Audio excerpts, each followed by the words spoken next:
इस अध्याय के शुरुआत में ही चाणक्य कहते हैं कि झूठ बोलना, उतावलापन दिखाना, छल, कपट, मूर्खता, अत्याधिक लालच करना, शुद्धता और दयनीयता, ये सभी प्रकार के दोष स्त्रियों में अत्यधिक मिलते रहते हैं।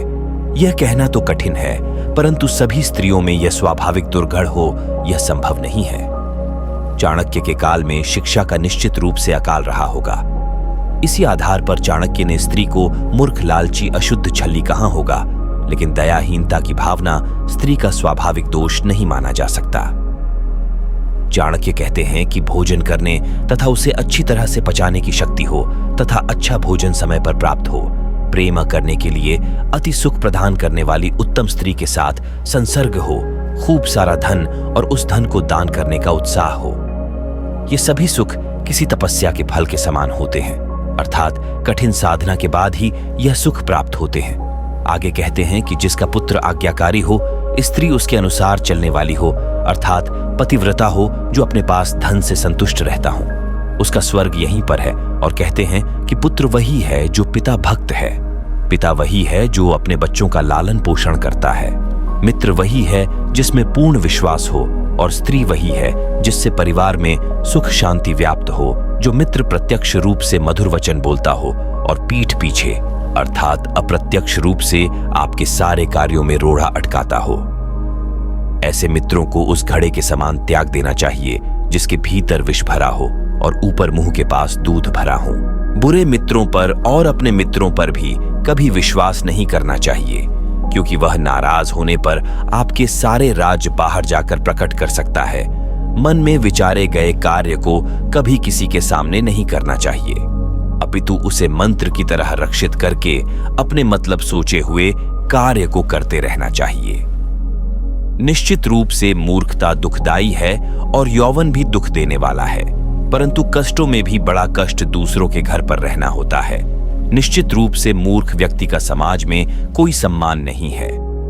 विवेकहीन व्यक्ति को पग पग पर अपमानित होना पड़ता है और परिहास का कारण बनना पड़ता है। इसी प्रकार यौवन के आने पर भी व्यक्ति अपना आपा खो बैठता है।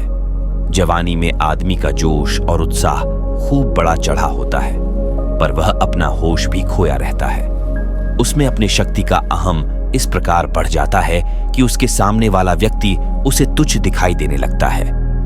आगे चाणक्य कहते हैं कि हर एक पर्वत में मणि नहीं होती और हर एक हाथी में मुक्ता मणि नहीं होती। साधु लोग सभी जगह नहीं मिलते और हर एक वन में चंदन के वृक्ष नहीं होते हैं। यहां हमें समझाने के लिए कह रहे हैं कि अच्छी चीज हर जगह नहीं होती है, जैसे हर खदान में कोयला नहीं मिलता। विशेष गुण वाली वस्तु को विशेष स्थान पर ही खोजना पड़ता है।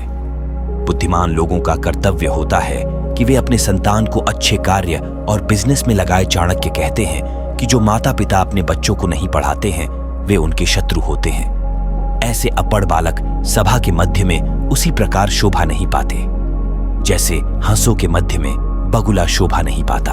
अत्यधिक लाड़ प्यार से पुत्र और शिष्य गुमहीन हो जाते हैं और ताड़ना से गुम हो जाते हैं। भाव यही है कि शिष्य और पुत्र को जिताना तरडीहना का भय रहेगा तो वे कभी भी गलत मार्ग पर नहीं जाएंगे।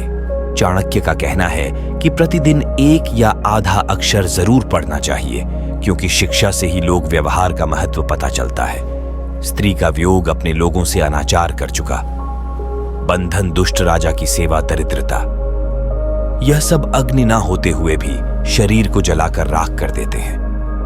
नदी के किनारे खड़े वृक्ष दूसरों के घर गई। स्त्री मंत्री के बिना राजा शीघ्र ही नष्ट हो जाते हैं। इसमें कोई भी संकोच नहीं करना चाहिए।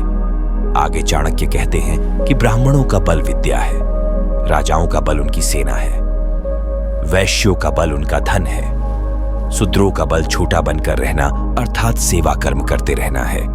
आपको इन बातों का भी ध्यान रखना चाहिए कि वेश्या निर्धन मनुष्य को, प्रजा पराजित राजा को, पक्षी फल रहित वृक्ष को, अतिथि उस घर को जिसमें वे आमंत्रित किए जाते हैं, भोजन करने के पश्चात छोड़ देते हैं। इस श्लोक में चाणक्य ने कहा है कि किसी प्रयोजन के लिए यदि कोई व्यक्ति किसी के पास जाता है तो उस कार्य के पूरा होते ही उन्हें स्थान छोड़ देना चाहिए। उद्देश्य पूर्ति के बाद वहां रुकना किसी भी दृष्टि से उत्तम नहीं है।